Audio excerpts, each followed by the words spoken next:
ఎక్కడా లేని కరువంతా ఉత్తరప్రదేశ్లోనే ఉన్నట్లున్నది.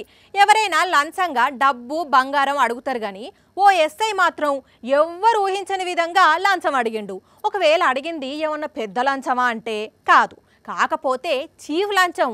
ఒక్క మాటలో చెప్పాలంటే ఇజ్జత్ పోగొట్టుకున్నాడే కాదు, సోషల్ మీడియాలో మస్తు తిట్లు తింటున్నాడు.